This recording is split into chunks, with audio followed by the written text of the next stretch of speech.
Hey guys, tonight we're diving into a medical practice so bizarre and so awkwardly prescribed, you'll wonder how anyone kept a straight face.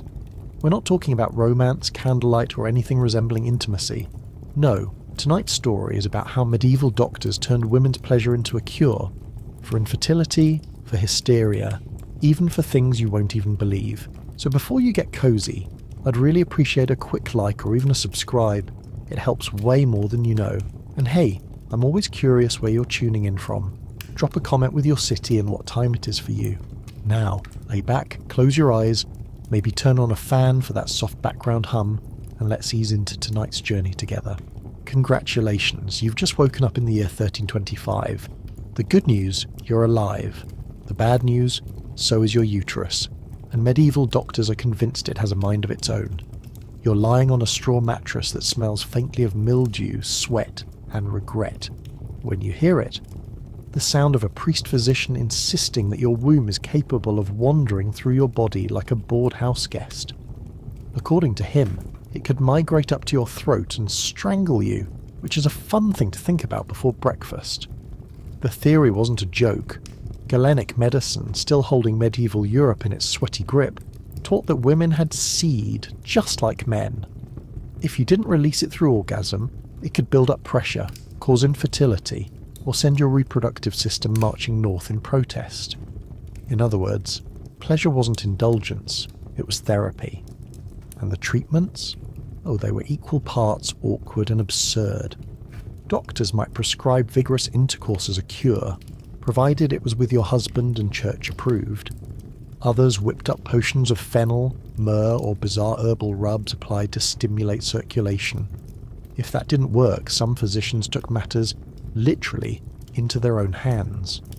Picture a man in robes, beads of sweat on his forehead, solemnly declaring that he must personally relieve your hysteria before it kills you. It was framed as a noble act of healing, but let's be honest, it was about as scientific as rubbing garlic on a door to keep out witches. Meanwhile, the church allowed it all to continue under the banner of medicine. You weren't sinning, you were cured. Think of it like being told to eat cake daily for your health. Sounds good in theory, until you realise it's the kind of logic only a medieval doctor could invent. As the incense burns heavier in the corner, you realise the smell is less about purification and more about distraction. No amount of rosemary smoke is going to make this less awkward. You can almost feel the judgment of saints staring down from painted icons while a doctor awkwardly explains that this is for your womb's own good. Pleasure wasn't yours to define. It was boxed, labelled and controlled by men who believed they were battling biology, when really they were fumbling around in the dark. Quite literally. But if you think this strange obsession with curing women through prescribed pleasure is unsettling, just wait until you see what they used for fertility tests. Because next, you're about to be handed something even more bizarre, and it involves animal parts.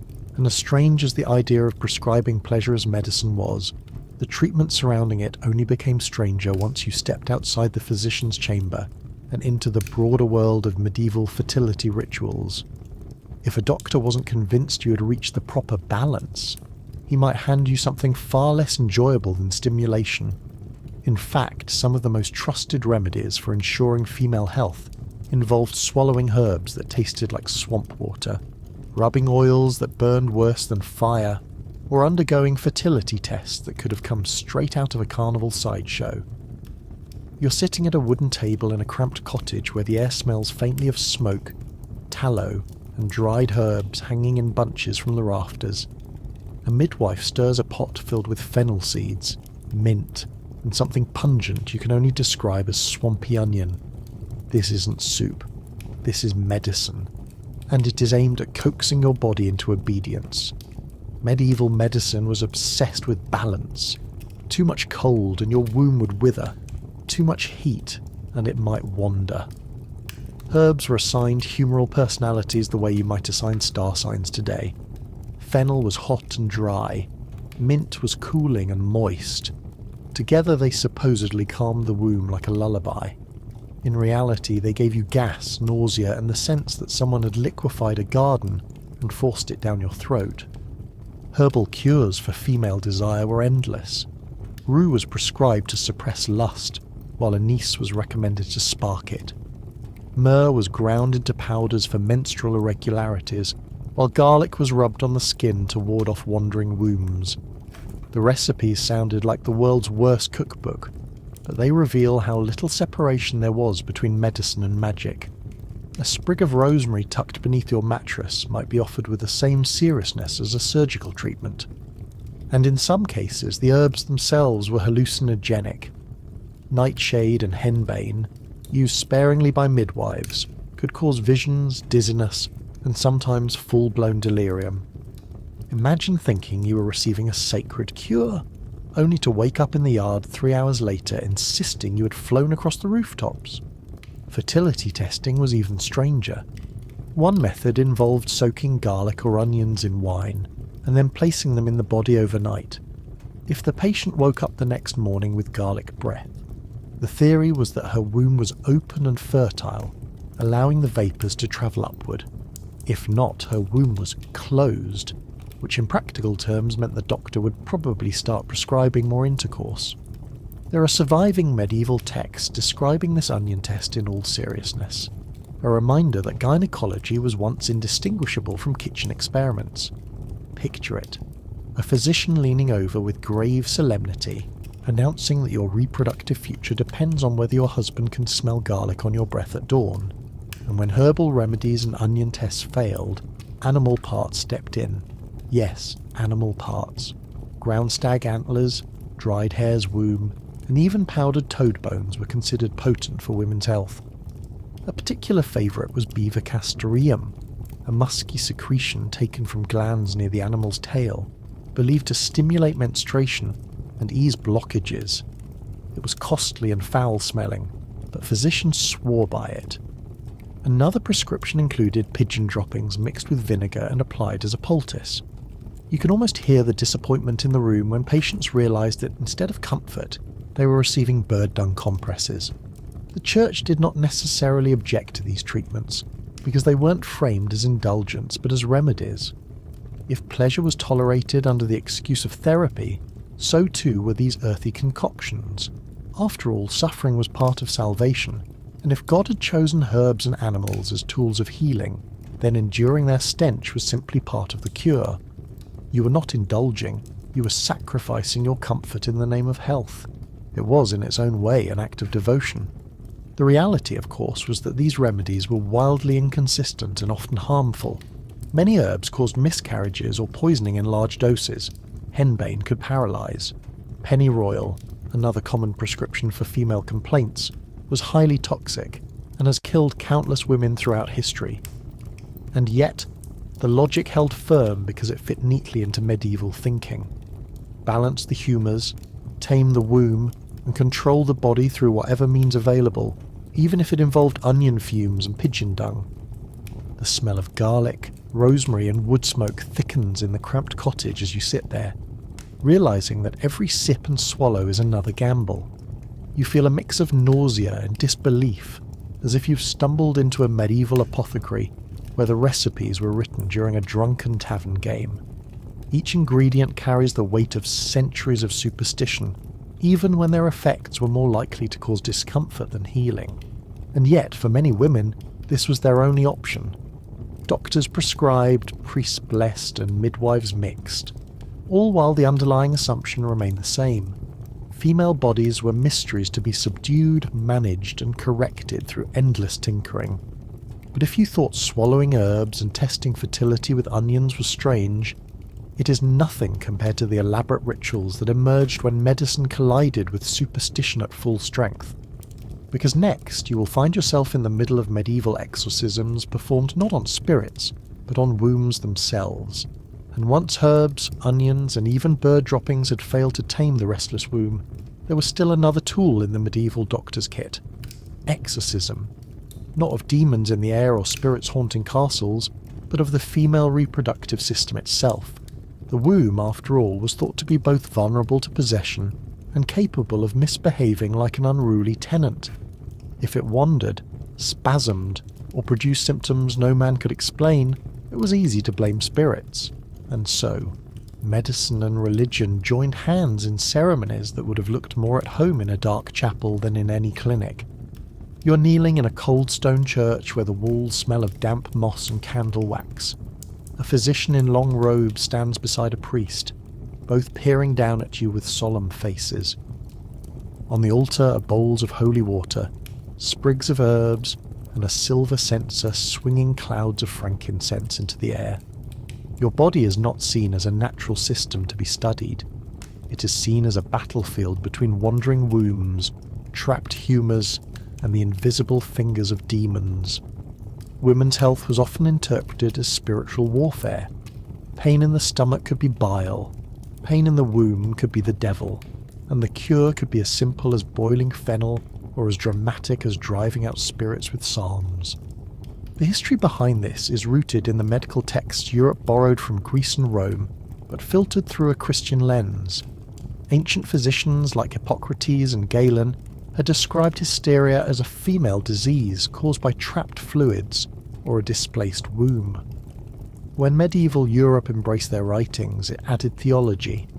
The wandering womb could now be influenced by sin, temptation, or unseen entities.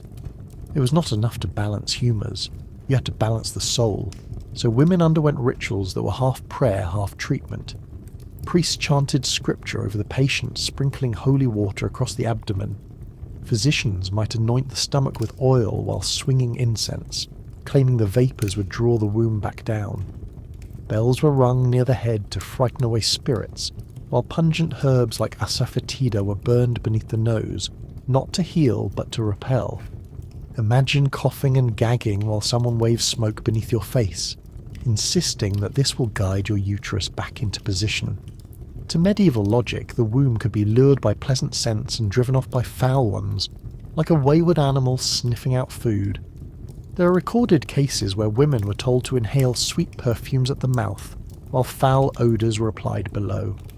The idea was to coax the womb downward, as though it would flee the stench of burning resin and rush back to its proper seat. The absurdity is staggering, but it was practiced with genuine conviction. Some even believed the womb responded to music. Instruments might be played in the background, soft flutes to soothe, or clanging bells to scare away disease.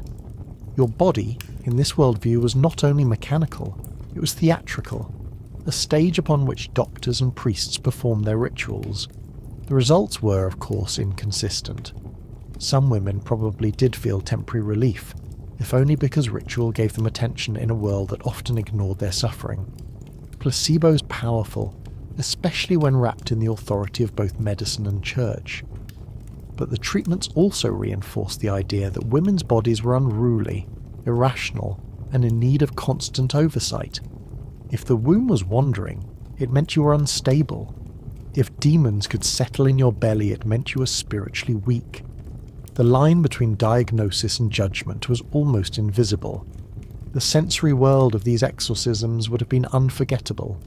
The choking smell of incense mixed with the sharp sting of asafoetida, the droning of chants echoing through cold stone, the feel of oil smeared across your skin while strangers watched for signs of divine response. It was less medicine and more performance, a blend of superstition that carried the weight of authority simply because no one had a better explanation. And beneath it all, the unspoken insistence remained. Women's pleasure, women's pain, women's very anatomy were never simply their own. They belonged to medicine, to church, to husbands, and to theories that turned desire into disease and cure into spectacle. But this was not the end of it. For beyond the candles and incense, another category of cure emerged.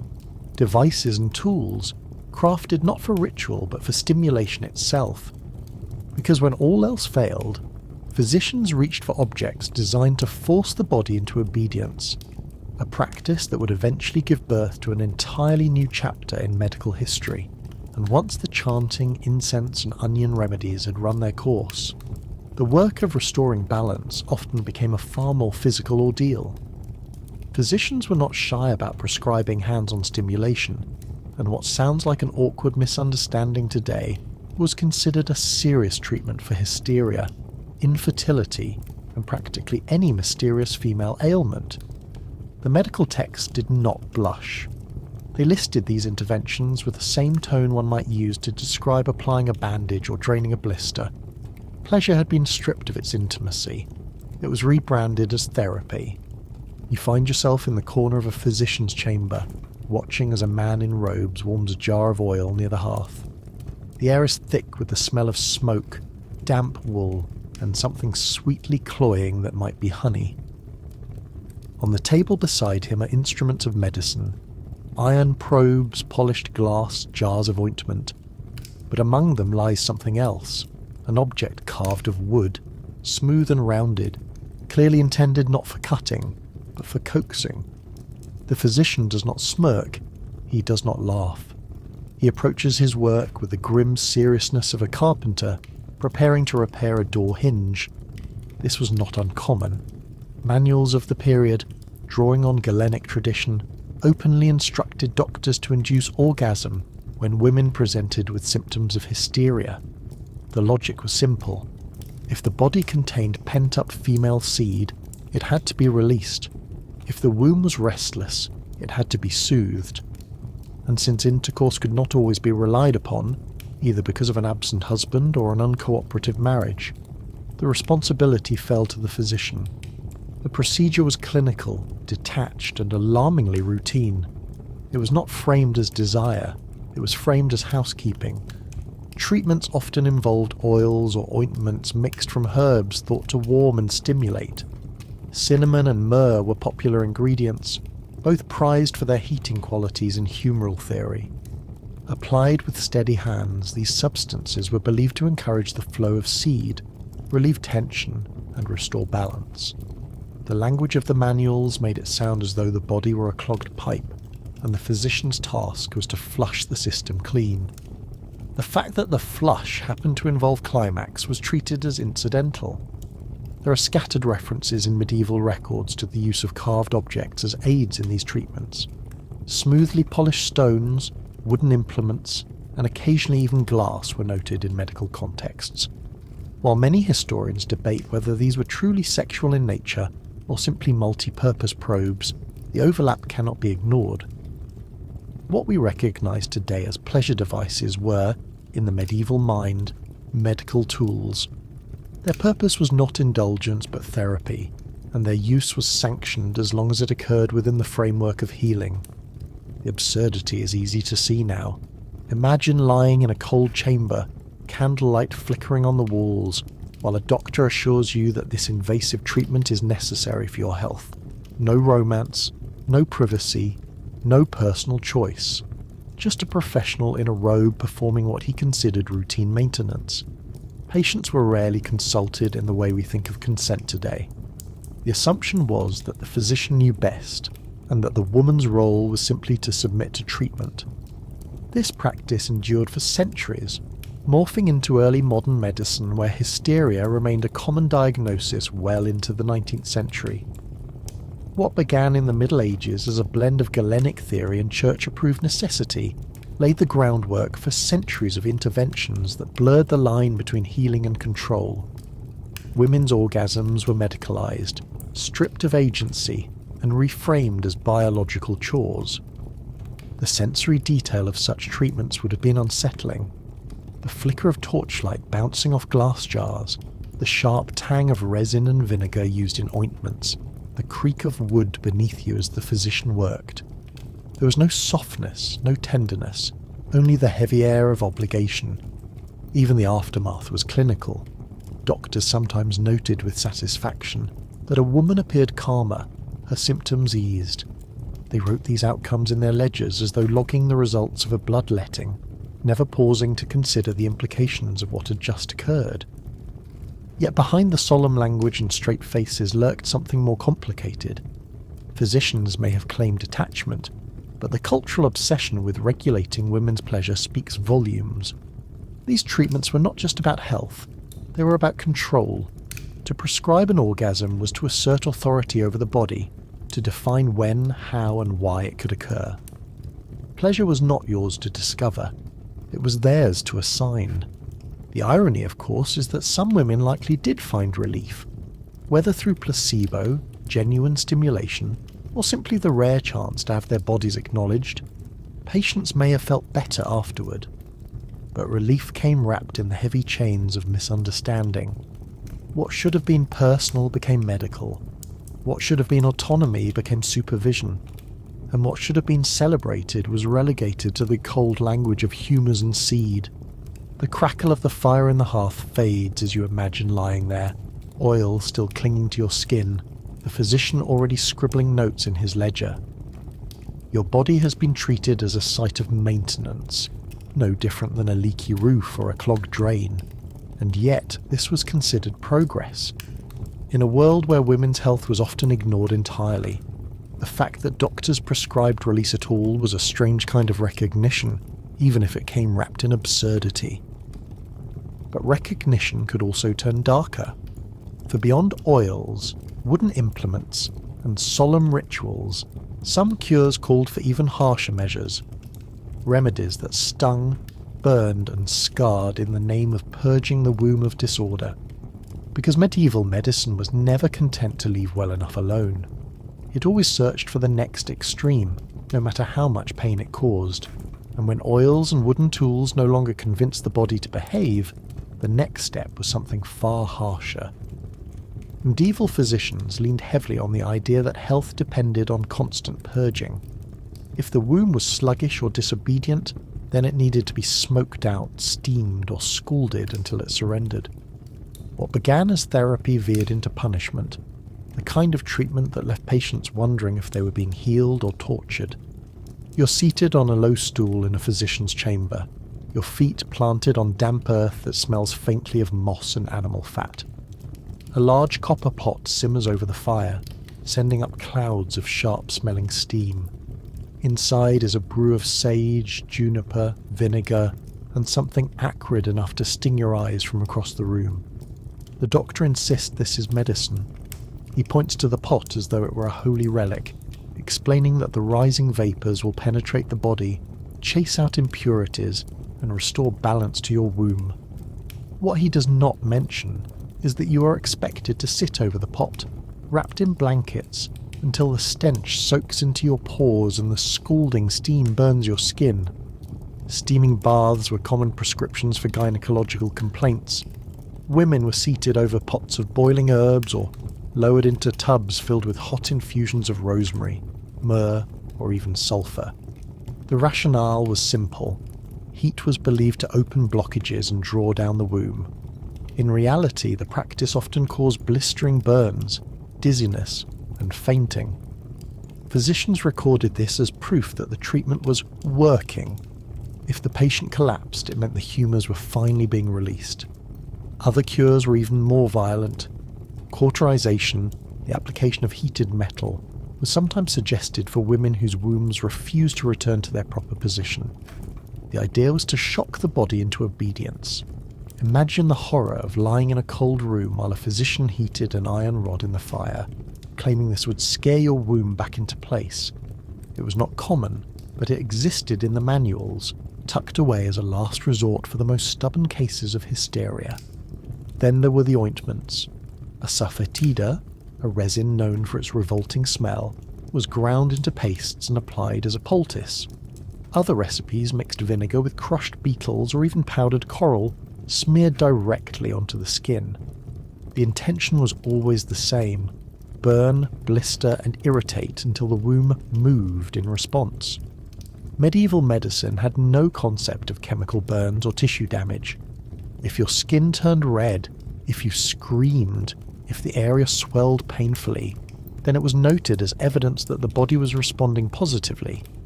The underlying theory here was both brutal and consistent. Women's bodies were seen as lazy, prone to stagnation, and in need of constant provocation. Pleasure might be prescribed in one breath, and fire in the next. The womb was imagined as a restless tenant, easily distracted, easily misled, and always requiring either coaxing or punishment. Medieval doctors wielded both extremes without hesitation, moving from oils that soothed to ointments that seared in the same consultation. The sensory assault was unforgettable.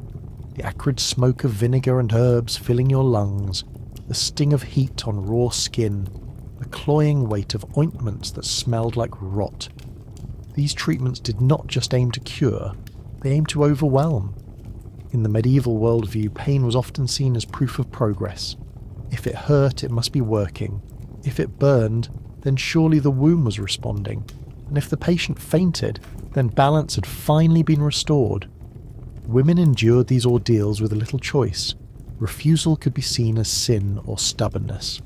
Compliance was framed as virtue. Medicine, in this world, was not about patient comfort. It was about enforcing order, punishing the disobedient body until it conformed to expectations. To submit to treatment was to demonstrate both faith and discipline. To resist was to risk being labelled unchaste, hysterical, or worse. And yet, these practices persisted because they fit neatly into the medieval obsession with control. Pleasure might be tolerated when framed as therapy, but suffering was always more trustworthy. If a cure made you writhe, choke, or collapse, then it carried the ring of authenticity. Physicians and priests alike trusted pain as evidence that something unseen was shifting. And so women found themselves seated over pots of boiling vinegar, smeared with foul-smelling resins, or threatened with glowing iron rods, all in the name of health. The fire in the hearth crackles louder as the copper pot bubbles over, filling the chamber with clouds of acrid steam. You can almost feel the heat creeping up your legs, the sting of sweat breaking across your skin, the suffocating weight of smoke in your chest. Your body has become a laboratory, your discomfort the experiment, your pain the proof. And still, the physician takes notes with calm precision, as though nothing unusual is happening at all. But these punishing remedies were only one part of the story. For while some physicians relied on fire and smoke, others turned to far stranger methods of diagnosis. Methods that involved tasting urine, analysing strange fluids, and even turning to astrology to chart the fate of the womb. Because in a world where science faltered, the stars themselves became doctors, and while physicians scalded and smoked the body in the name of health, they also gazed upward, convinced the heavens themselves dictated the moods of the womb. In a world where human anatomy was barely understood, astrology filled in the blanks. Stars and planets were not just distant lights. They were physicians in the sky, their alignments prescribing when a woman should conceive, when she might menstruate, and whether her womb would behave. Pleasure in this system was not merely a bodily function. It was cosmic, a force ruled by Saturn's melancholy or Venus's indulgence. You're seated on a rough wooden bench staring at a physician bent over a massive parchment chart filled with symbols. His chamber smells of wax and ink, the air heavy with the damp odour of vellum. He mutters under his breath, pointing to constellations drawn with red and black ink. To him, your body is not just flesh and blood. It is a reflection of the cosmos, a small theatre where planets stage their dramas. If Mars sits poorly with Venus, your passions may be out of balance. If Saturn is strong, your womb may be cold and sluggish. And if the moon wanes, no remedy on earth will coax your body into harmony. Astrology and gynecology were deeply intertwined in the Middle Ages. Physicians often refused to diagnose a condition until they had consulted the stars. A woman suffering from infertility might be told to wait for the proper lunar phase before attempting conception. Intercourse during certain alignments was discouraged, lest it produce a weak or ill-tempered child. Even orgasms themselves were thought to be influenced by planetary positions. If Venus reigned strong, pleasure would be plentiful and healthy. If Saturn dominated, passion would wither and turn dangerous. It was a logic that made the bedroom dependent on the night sky. Alongside star charts came the more earthy practice of uroscopy, or urine diagnosis. Physicians kept elaborate colour charts describing every possible shade of liquid, from pale gold to deep black, each linked to a specific imbalance of humours. Women were often asked to provide samples in glass flasks, which doctors held up to the light like jewellers inspecting gems. The liquid was sniffed, swirled, and sometimes even tasted. To us it sounds revolting. To them it was cutting-edge science. The state of your womb, your fertility, even your supposed appetite for pleasure could be divined from the flavour of a few drops. There are records of physicians confidently proclaiming that cloudy urine meant blocked seed, while a sweet taste indicated a womb too hot and overactive. Imagine being told that your body's entire health could be read from what was swirling in a bottle. Worse still, many of these diagnoses came with prescriptions involving not relief, but more garlic rubs, more steaming baths, or more supervised intercourse. Uroscopy gave the illusion of precision, but in practice it was little more than guesswork dressed up in ceremony. The absurdity only grows when astrology and uroscopy collided. Some physicians timed urine inspections with lunar phases, insisting that samples taken during a waning moon gave clearer results. Others wrote that the stars influenced the taste of bodily fluids. The marriage of the celestial and the bodily created a medical system that was equal parts horoscope and laboratory. Women's health became a spectacle, their most private functions converted into data for doctors scribbling under candlelight. The sensory details of these examinations were unforgettable.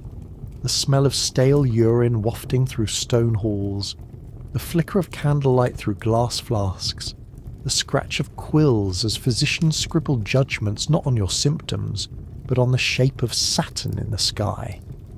Patients endured all of it because authority was undeniable. To question the stars was to question God's design. To refuse urine inspection was to reject the wisdom of the age, and so women submitted, their bodies mapped onto the heavens, their health interpreted through taste and smell. But beyond the comedy of men sipping flasks of urine like fine wine lay something darker. These methods reinforced the idea that women's bodies were fundamentally unknowable, a mystery that required endless external authority.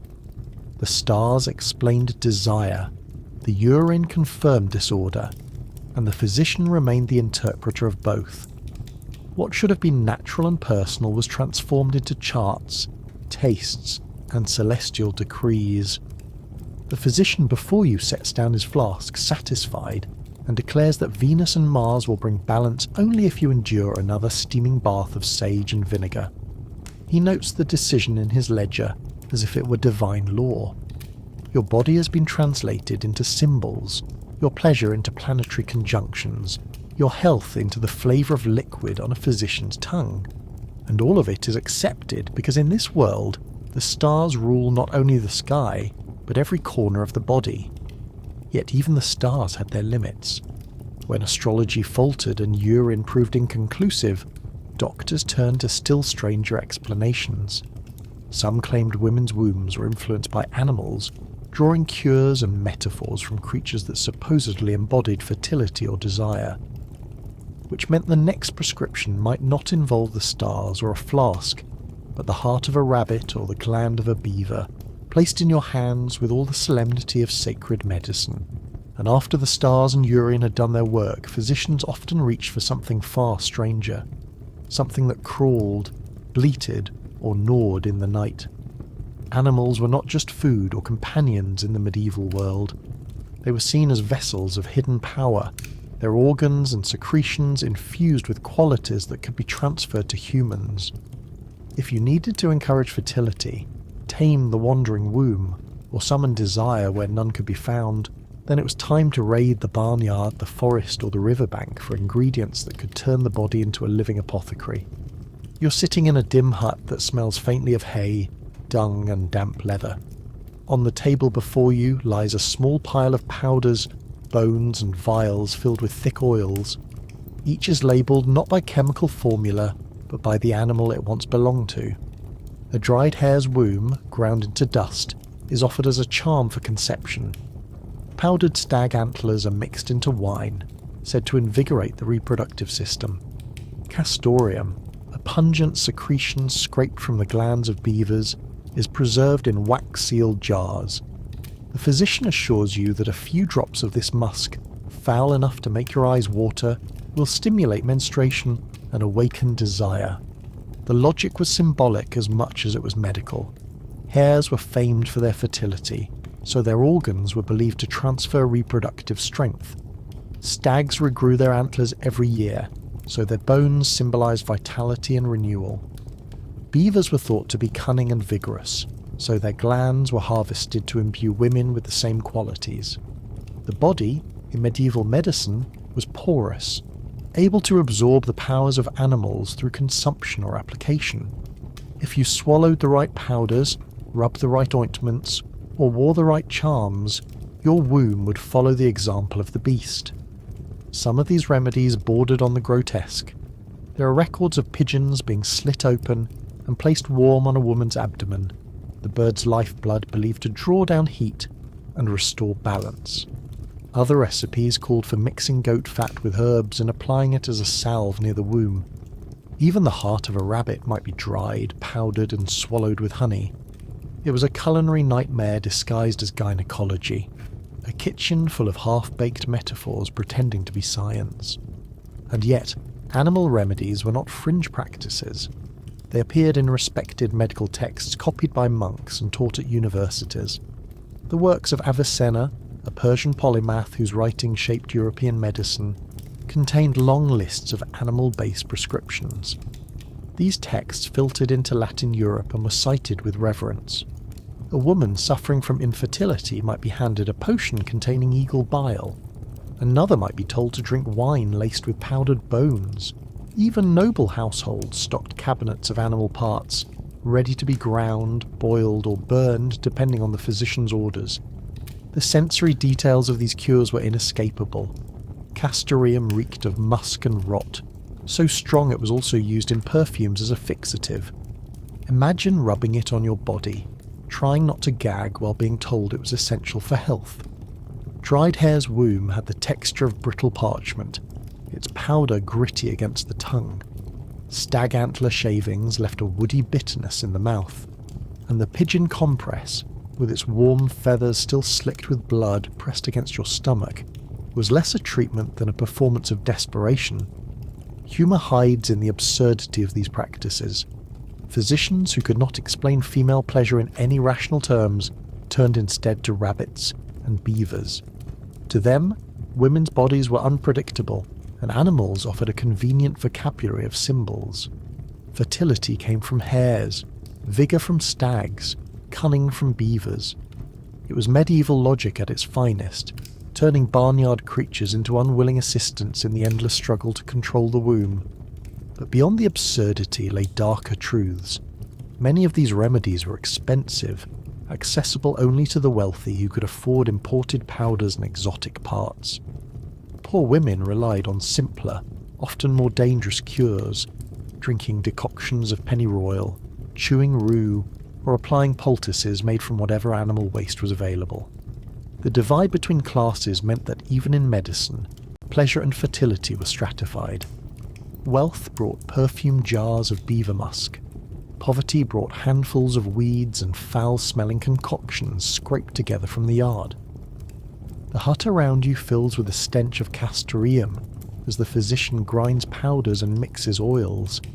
The smoke from a tallow candle mingles with the animal musk, creating a haze that clings to your skin. Your body has become a canvas for the qualities of beasts, painted in powders and pastes, each one promising to tame or inflame your womb. It is not medicine in any modern sense. It is ritual theatre, half prayer, half biology, enacted with feathers, bones, and glands. And the strangest part is that these cures endured for centuries.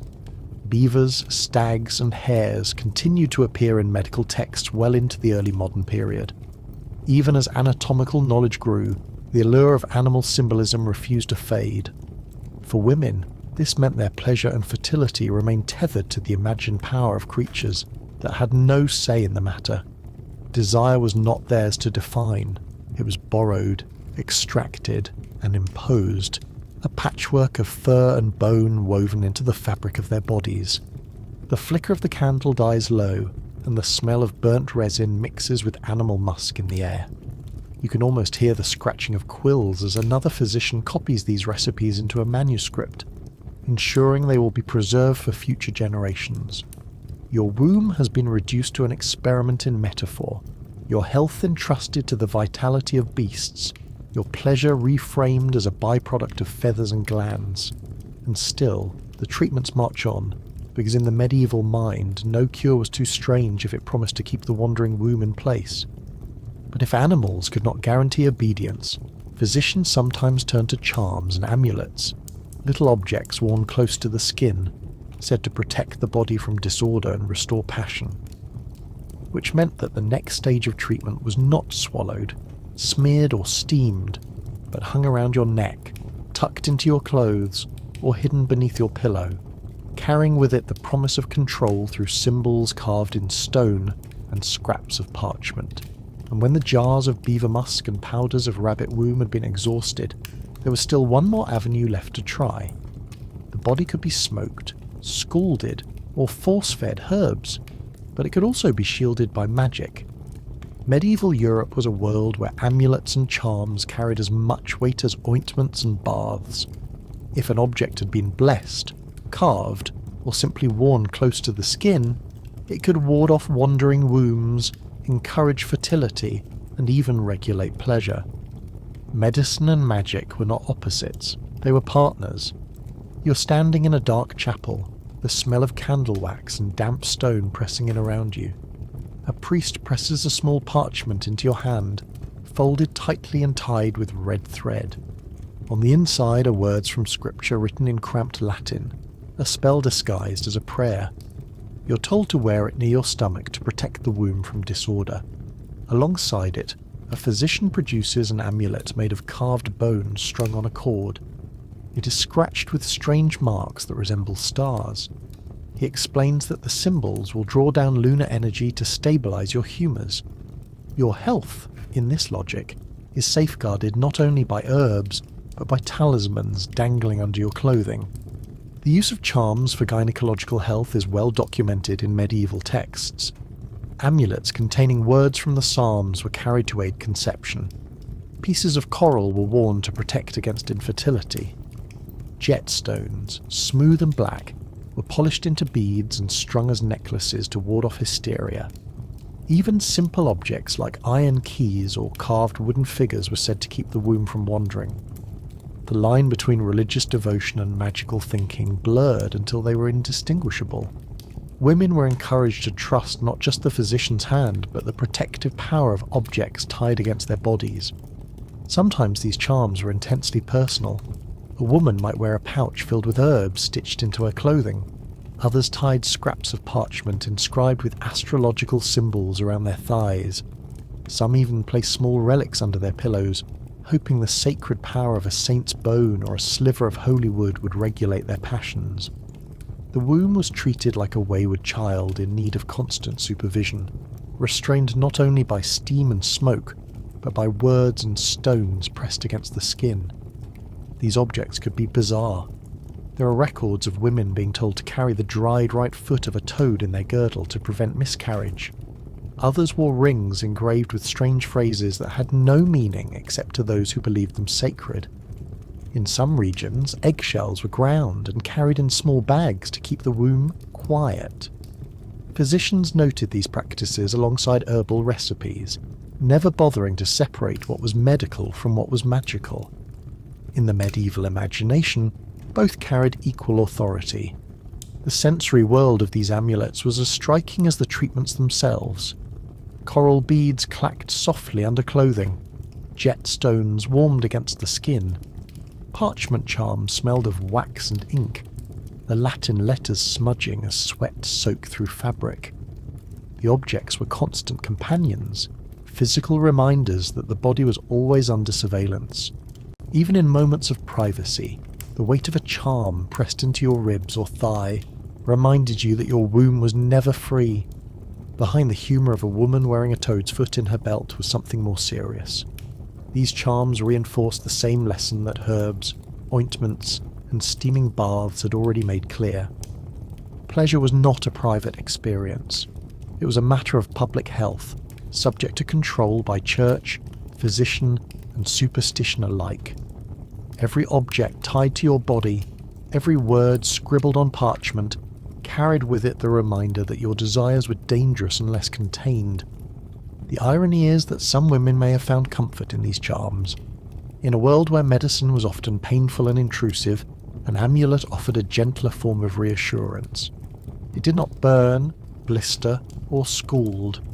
It simply hung there, humming with imagined power, a quiet promise that the body would be kept safe. Whether the effect was placebo or psychological relief, it worked in its own way. And so the practice endured, woven into the fabric of medieval life. The chapel grows quiet as you tuck the parchment charm into your clothing, its inked words smudging against your skin. The priest nods, the physician closes his ledger, and you leave carrying the weight of objects meant to tether your body to order. Your womb is now guarded by coral, bone, and words written on vellum, each one promising control through symbols rather than sensation. It is not science, but it is authority. And in this world, authority was everything. But if stones and amulets could not secure obedience, then the next stage of treatment was to turn to relics, those fragments of saints and holy figures believed to radiate divine power.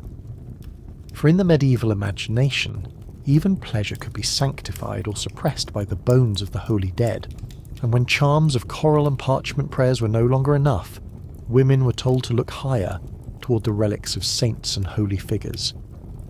In medieval Europe, bones, hair, and even scraps of clothing from the canonized dead were believed to radiate divine power.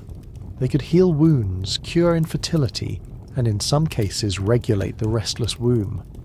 Physicians might prescribe an ointment, but priests prescribed relics. And since the sacred and the medical often overlapped, a woman's body could become the site of both liturgy and anatomy, a place where bones of martyrs pressed against skin in search of order. You're standing in a vast cathedral, its air thick with incense, the stone floor cold beneath your feet. Pilgrims shuffle forward, carrying offerings of candles and coins, each hoping for relief. A priest lifts a jewelled reliquary, its crystal case glinting in the candlelight. Inside lies a finger bone of a long-dead saint, darkened with age. The crowd presses forward to touch the relic, believing its contact can restore health. For women suffering from hysteria or infertility, this was medicine.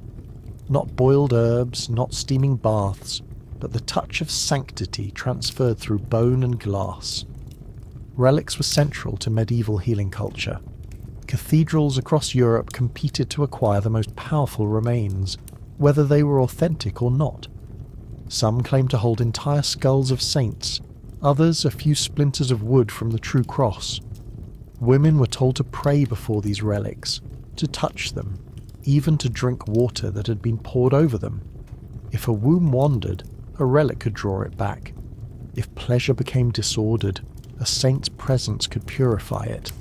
The body was not treated as flesh alone. It was a spiritual battlefield, and the bones of martyrs were the weapons. Certain saints became especially associated with women's health. St. Margaret of Antioch was invoked during childbirth, her relics carried by midwives into the birthing chamber. St. Anne, the mother of Mary, was believed to intercede for infertile women. Pilgrimages to shrines dedicated to these figures were often prescribed alongside herbal cures. A woman might drink a bitter infusion of rue one week, and the next be told to kneel for hours before a reliquary. Healing was cumulative, layering pain and prayer until some change occurred, whether real or imagined. The relics themselves were not always treated delicately. Some were powdered and mixed into drinks, swallowed with wine or honey. Others were pressed directly against the body, tied with cords around the waist or neck. The blending of medicine and sanctity created an atmosphere where a bone fragment and a beaver gland could both be prescribed with equal authority. One stank of musk, the other of incense, but both were expected to tether the womb. The sensory reality of relic rituals was overwhelming. The reek of candles mingling with sweat from packed crowds, the glitter of gold reliquaries against grey stone walls, the hum of whispered prayers mixing with coughs and cries.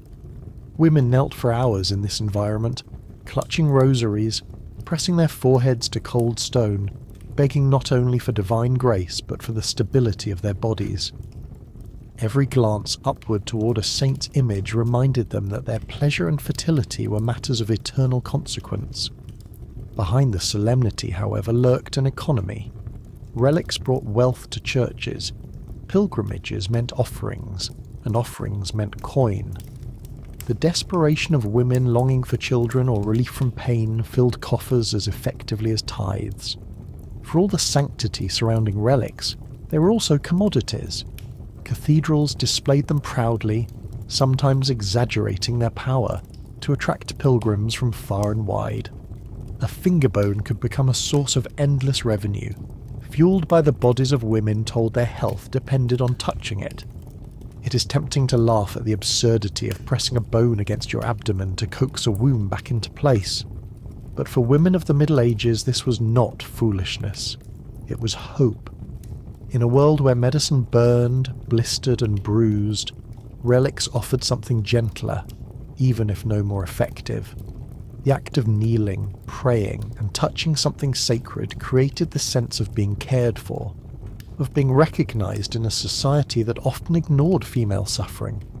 Even if the womb remained restless, the heart may have found peace. The reliquary glimmers as you step away, its jeweled case swallowing the flicker of candlelight. The crowd shifts, another woman kneels, another prayer begins. The cycle repeats endlessly, each touch reinforcing the idea that the womb could be governed by saints as surely as by doctors. Your body has become a site of negotiation between heaven and earth, your pleasure sanctified, suppressed, or redirected by relics of the holy dead. But relics were not the only tools the church offered. Beyond bones and blessings, entire rituals developed that turned pleasure itself into a subject of confession, discipline, and penance. Which meant that the next chapter of treatment was not performed in a physician's chamber or beneath a reliquary, but in the confessional, where desire itself was catalogued, judged, and controlled. And once the relics had been touched, kissed, or tied against the skin, the next layer of control unfolded inside the confessional. Medieval priests were not content with herbs, relics, or ointments. They wanted words. They wanted to extract confessions about every aspect of a woman's life, down to the most private details of her pleasure. Manuals for confessors, thick handbooks copied and circulated through monasteries, instructed priests to ask astonishingly specific questions about sexual behaviour. It was not enough to pray before a reliquary. You also had to account for every stirring of desire. You're kneeling on a stone floor, your head bowed, the wooden lattice of the confessional pressing against your cheek. The air smells of damp wood and candle wax. On the other side sits a priest armed not only with scripture but with a manual of questions. He begins not with theft or lying, but with inquiries about your body. Did you feel desire? Did you experience pleasure during intercourse? Did you avoid it, encourage it, or indulge it outside of marriage? Every answer is written down in the invisible ledger of your soul, catalogued and weighed like debts in a marketplace. The medieval church produced countless guides for confessors, known as penitentials.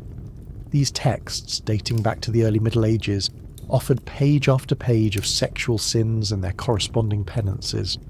Some were astonishingly precise. A woman who admitted to taking pleasure during intercourse when she was supposed to remain passive might be assigned days of fasting.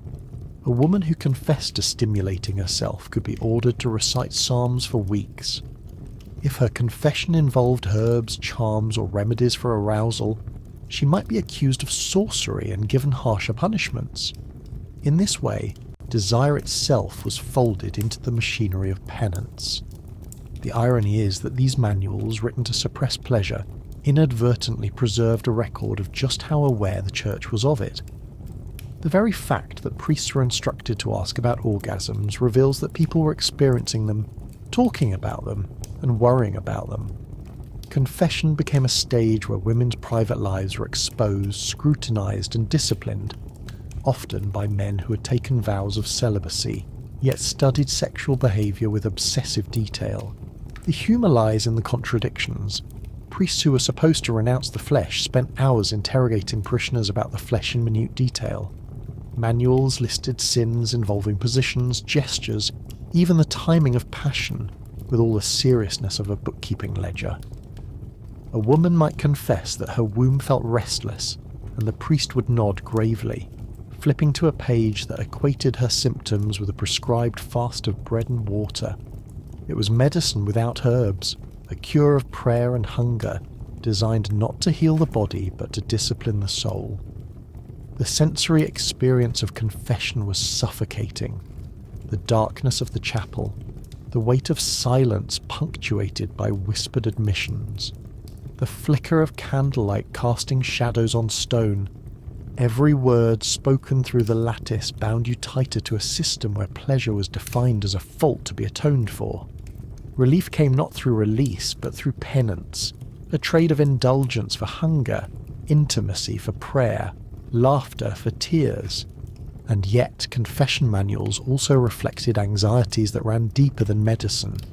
The church feared women's pleasure not because it was rare, but because it was powerful.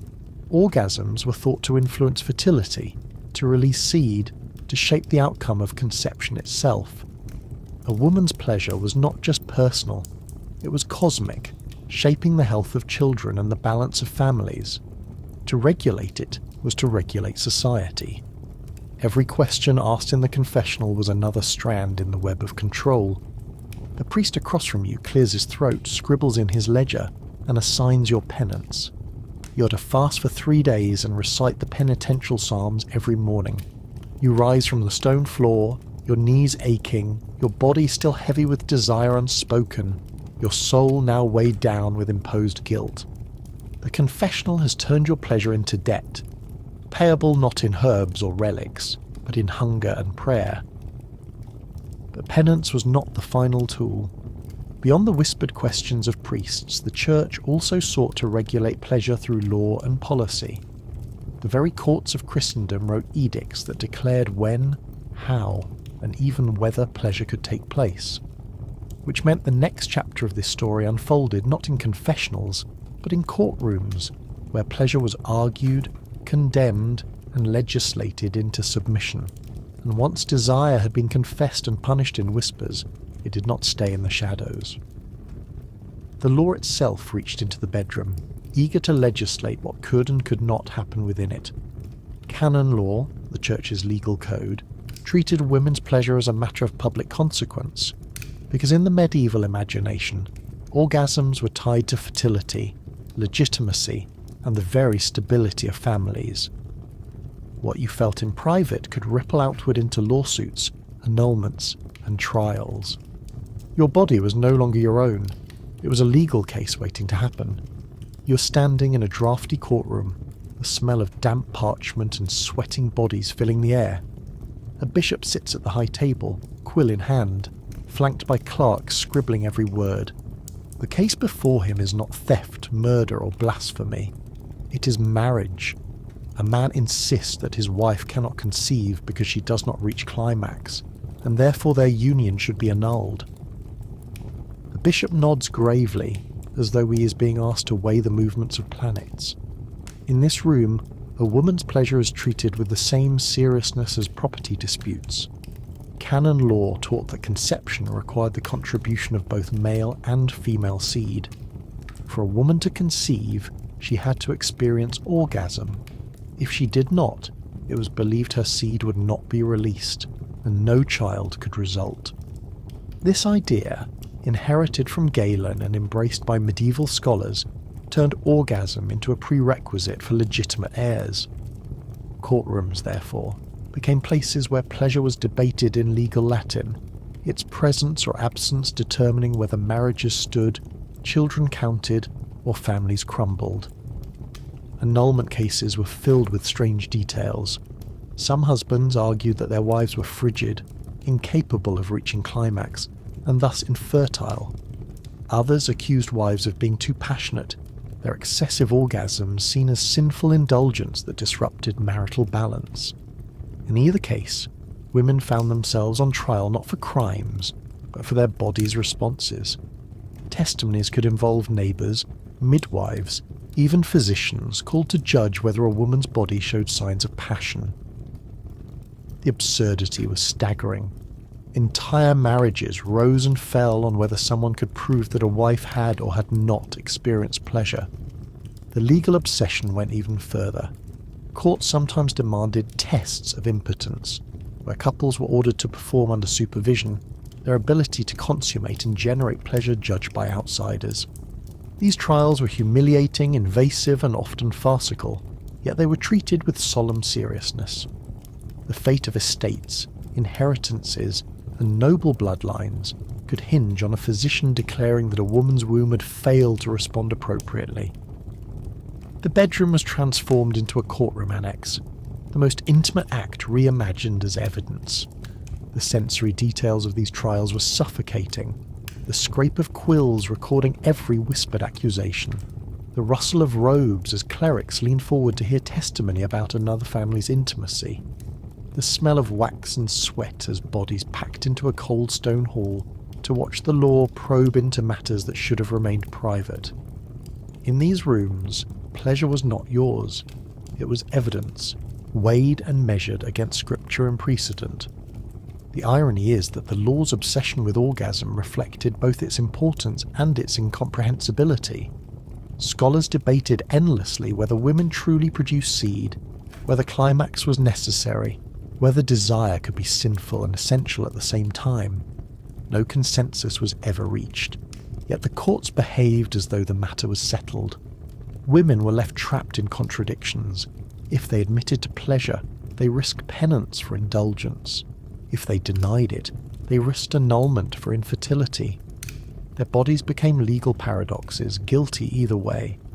Beyond annulments, orgasm also appeared in questions of adultery and rape.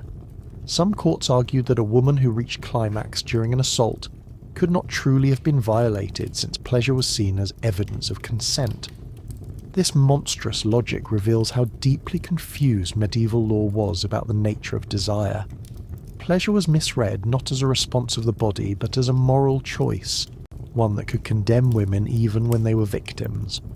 The courtroom turned biology into blame, and yet, despite the absurd cruelty of these rulings, the fact that courts obsessed over orgasms shows how seriously the subject was taken.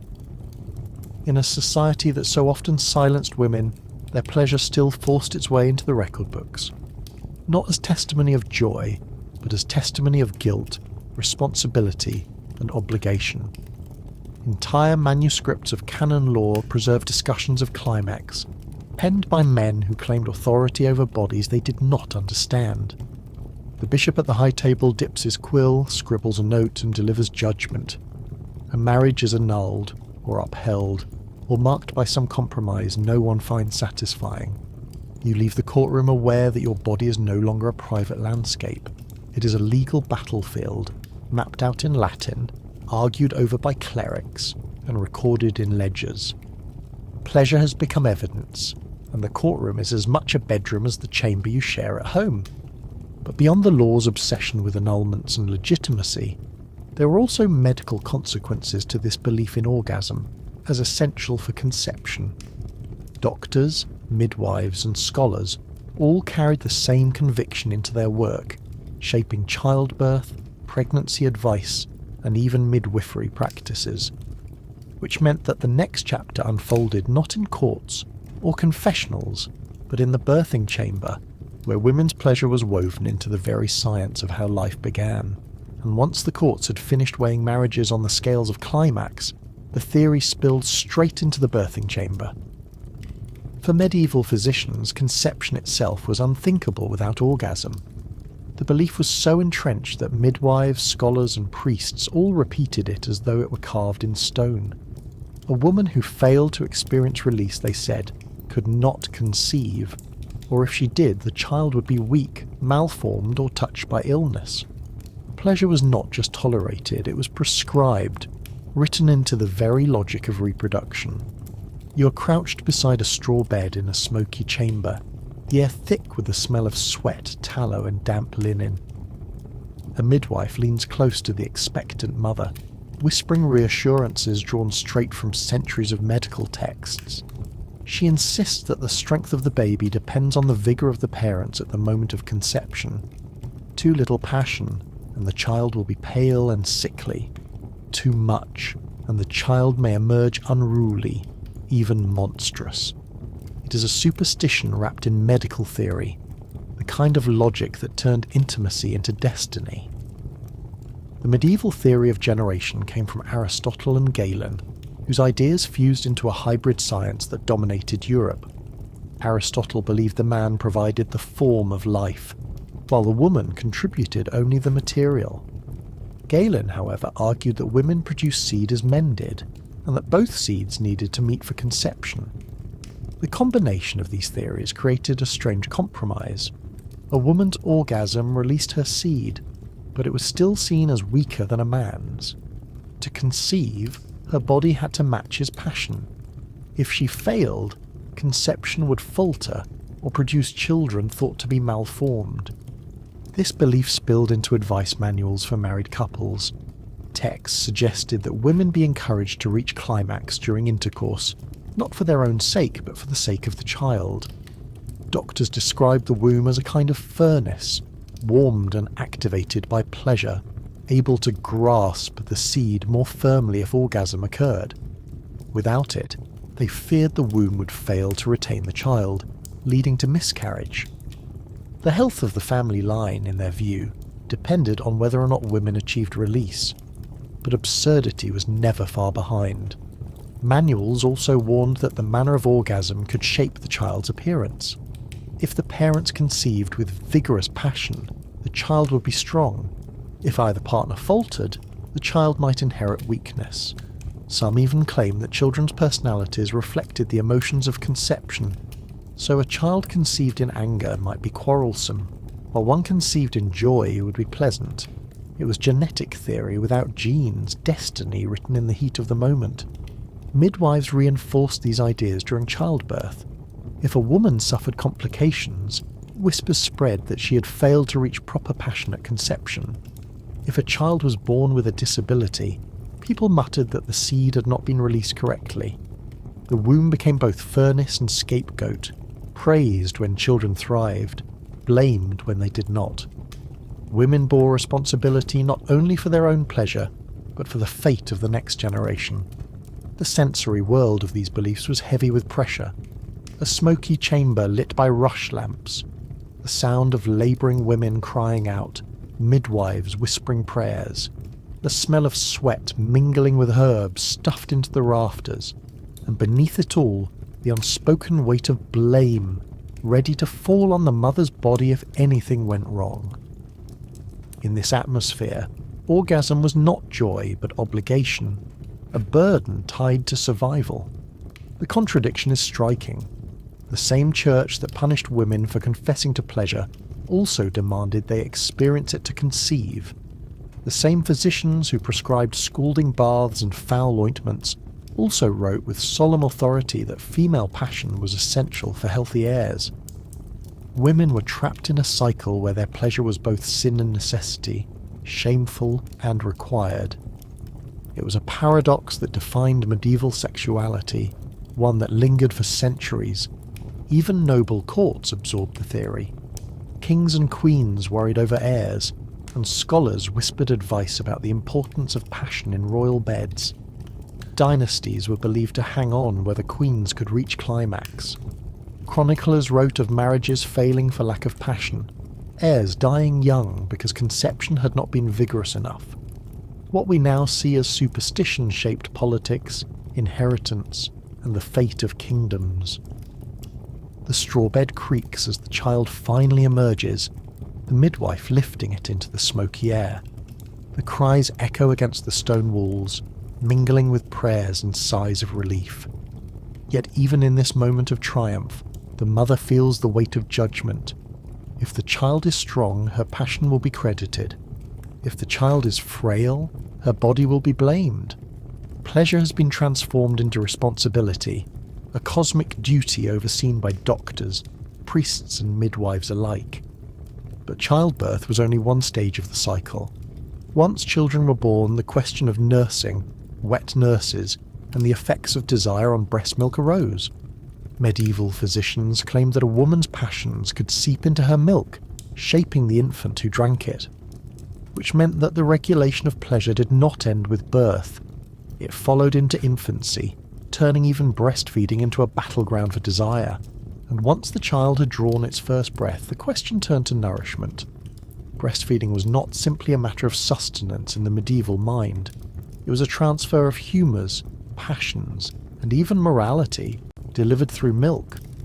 Doctors and theologians argued that what a woman felt in her body, especially desire, could flow straight into the milk and reshape the child who drank it. Pleasure did not end at conception. It lingered in the very act of nursing, turning every feeding into an invisible transaction of character and health. You're sitting in a darkened chamber, the smell of stale rushes and damp linen pressing in around you. A midwife crouches nearby, shaking her head at the new mother and advising against breastfeeding too soon. She warns that if the mother has felt strong passions recently, her milk will be tainted. Doctors wrote at length on this subject, convinced that milk was essentially refined menstrual blood, transformed into nourishment. If the mother's desires were unruly, that blood would carry disorder into the child. In this logic, passion could spoil milk as easily as rot spoils meat. The theory of humours shaped these beliefs. Milk was classified as warm and moist, qualities tied to fertility and nourishment. If a mother was too cold in temperament, her milk might fail to sustain. If she was too hot with desire, her milk might be overly stimulating, filling the child with lust or irritability. Galenic medicine treated women's bodies like brewing pots, constantly simmering, and their milk was the end product of whatever stew bubbled inside. To drink it was to drink the mother's character. This logic extended into the widespread use of wet nurses. Noble households often hired other women to nurse their children, sometimes believing that the biological mother's milk was unsuitable because of her temperament. If a queen was thought to be too lustful or unstable, her child might be handed to another woman whose character was deemed calmer. Manuals advise selecting wet nurses who are neither too old nor too young, not too thin nor too fat, and crucially, not too indulgent in passion. A lustful wet nurse, it was feared, could transmit her unruly desires into the infant through milk. The idea sounds absurd now, but it was taken seriously enough to shape royal policies. Heirs were fed not only on milk but on morality, at least in the medieval imagination. The details of these regulations bordered on the ridiculous. Some texts advise that wet nurses avoid eating garlic, onions or spicy foods, lest their milk pass on foul humours. Others banned wine, fearing that intoxication could leak into the child, and yet the same manuals sometimes recommended beer in small doses, claiming it enriched the milk. Even sexual activity was scrutinised. A wet nurse caught indulging too frequently might be dismissed, since her milk was believed to thicken with passion and weaken the infant. The body became a ledger of indulgence, every desire tallied and judged by how it might leak into a cradle. The sensory world of this practice was relentless. A wet nurse lived in constant supervision, her diet restricted, her habits monitored, her desires policed. Imagine being told that even your thoughts could spoil the child at your breast. The pressure was immense, especially for women in noble households, where the fate of dynasties was thought to rest on the purity of a stranger's milk. What began as nourishment became surveillance. Pleasure turned into a contaminant more feared than disease. But even outside noble courts, ordinary women were not free from these ideas. Villagers gossiped about mothers whose children grew sickly, blaming it on passions that had curdled their milk. If a child cried too much, neighbours whispered that the mother's womb was still restless, spilling its disorder into the milk. Midwives advised abstinence during nursing, warning that any indulgence would poison the infant. Women's bodies were once again trapped in contradictions. Pleasure was required for conception, but forbidden during breastfeeding. The cycle was endless. always shifting the blame back to the same place. The absurdity is clear. A baby wailing in a smoky hut might be suffering from malnutrition, infection, or poor sanitation. But to medieval logic, the cause could be traced to a mother's passion weeks earlier. The womb and the breast were imagined as conspirators, plotting against the child if not constantly monitored. Physicians, priests, and midwives all contributed to this worldview, producing a culture where women's desires were never private. They seeped outward, into milk, into infants, into society itself.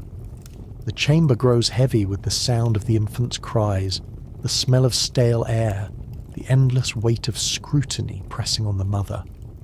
Whether she nurses herself or entrusts her child to another, she is never free of judgment. Her pleasure is no longer hers. It is property of the child, of the family, of the community, to be measured, managed, and controlled. And yet, for all the scrutiny, many of these beliefs persisted for centuries. Wet nurses remained fixtures in noble courts. Manuals of medicine continued to list rules for diet and behaviour, embedding the fear of pleasure into every stage of motherhood. The child's first nourishment was imagined not only as milk but as morality, carried drop by drop from breast to mouth. But as children grew older, the obsession did not fade.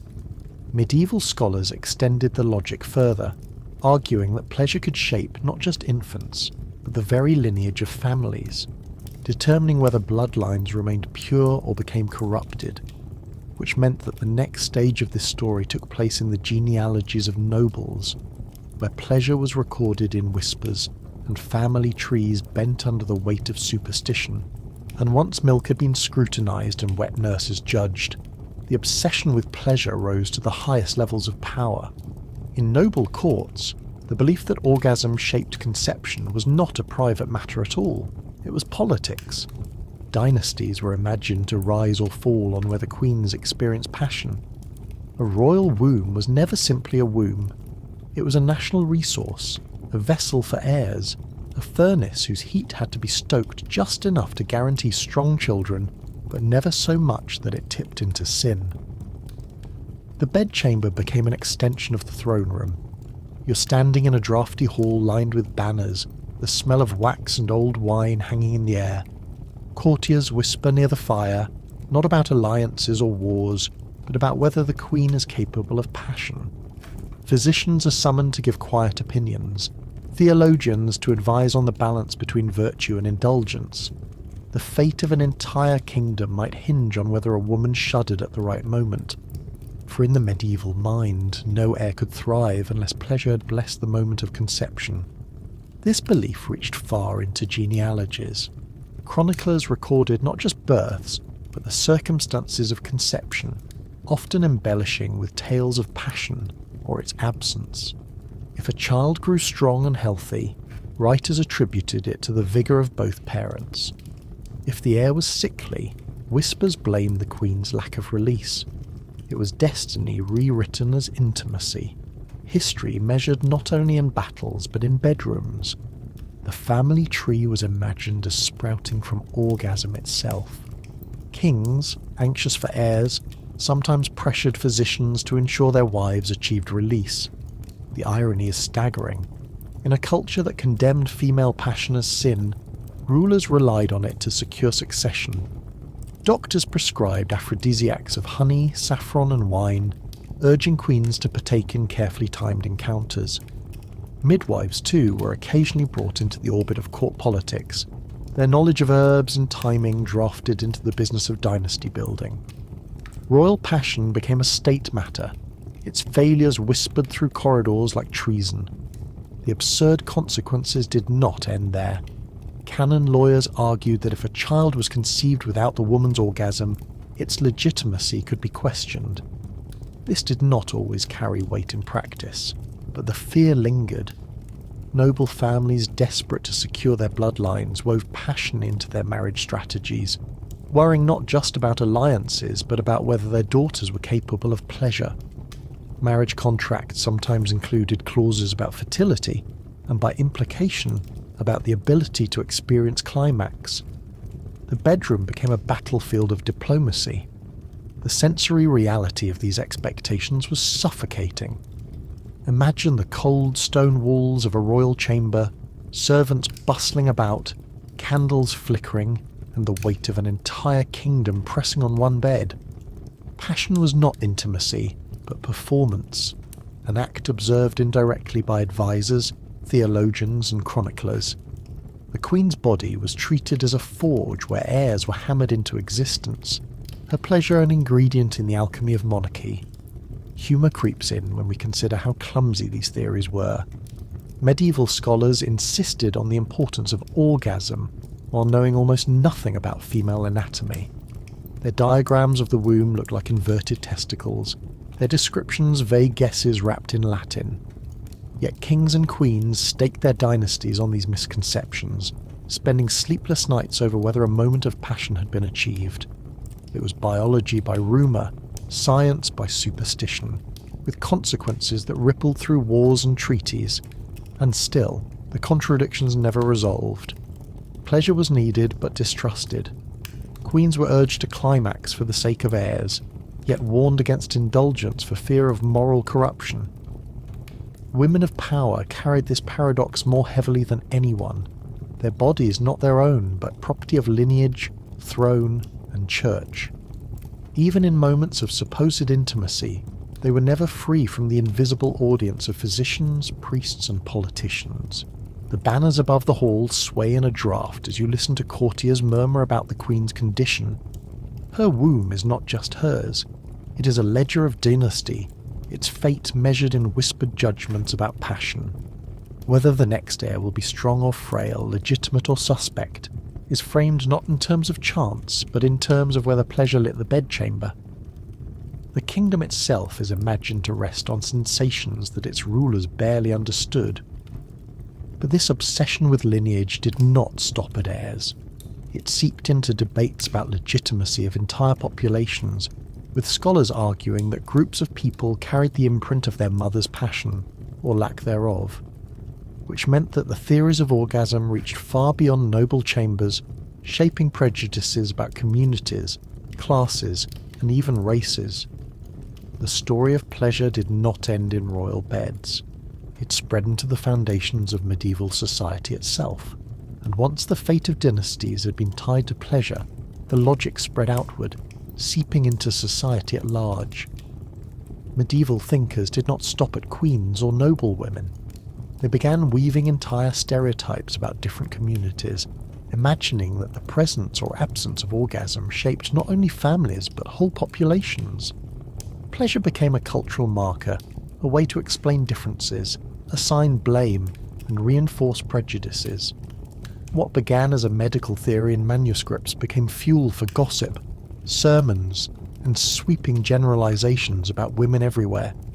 You're walking through a bustling marketplace, the air thick with the smell of fish, leather, and sweat.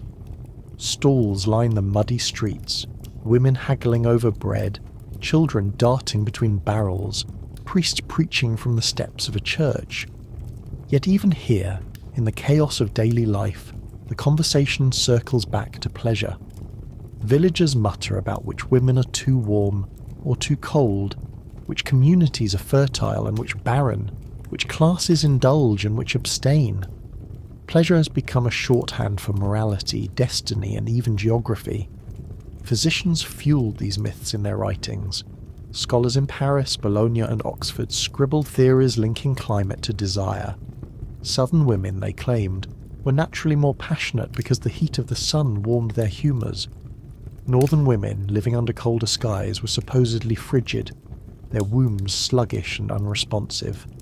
These stereotypes crept into literature, sermons, and law, shaping how women were judged not only as individuals but as members of entire regions. The absurdity is plain. A woman's capacity for orgasm was explained by latitude, as though the moon and weather determined her passion. Religious writers layered morality on top of this geography. Women of wealth were condemned for being too indulgent, their supposed luxuries making them lustful and corrupt. Peasant women, by contrast, were mocked as rough and passionless, their bodies too weary from labour to experience desire.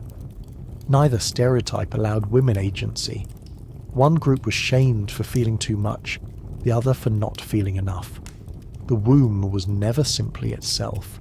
It was always a reflection of class, climate, or culture. Even ethnicity became entangled in these theories. Medieval Europeans constructed caricatures of distant peoples by projecting sexual stereotypes onto them. Foreign women were often imagined as excessively lustful or dangerously seductive, their supposed passion linked to exotic climates and unfamiliar customs. These ideas fueled prejudice, turning medical theories about humours into justifications for suspicion and exclusion. Pleasure was weaponized, not celebrated, turned into an explanation for why certain groups were seen as unruly or untrustworthy. The sensory world of these stereotypes was vivid and invasive. In taverns, men whispered about southern women's supposed appetites over mugs of sour ale. In pulpits, priests thundered that wealthy women corrupted their milk with passion, endangering children. In universities, scholars in fur-lined robes debated whether the wombs of peasants were too cold to release seed. Everywhere, the same logic repeated itself. Pleasure was not understood, so it was explained through prejudice. The result was a world where women's desires were never their own. They were refracted through the gaze of society, reshaped into myths that served men's anxieties. The contradictions mounted. The same doctors who urged queens to climax for healthy heirs also wrote that peasant women's lack of pleasure kept them strong and hardy. The same priests who condemned wealthy women's indulgence relied on stereotypes of poor women's passivity to preach about humility. Pleasure was twisted to fit whatever narrative was convenient, its meaning always shifting, its consequences always falling on women's shoulders. Behind the humour of these contradictions lies something darker. By reducing women to stereotypes of passion or frigidity, medieval society reinforced control. Individual voices were drowned out by generalizations, and the complexity of real lives was lost in caricature. A woman could be condemned simply for where she lived, how she dressed, or what her neighbours whispered. Pleasure was never neutral, it was always a verdict. The marketplace clamour fades as you imagine these stereotypes echoing through stone halls and village streets. The smell of fish and mud lingers, mingling with the faint incense drifting from the church doors. Everywhere you turn, women are judged not on their own experiences but on the stereotypes painted over them by doctors, priests and neighbours.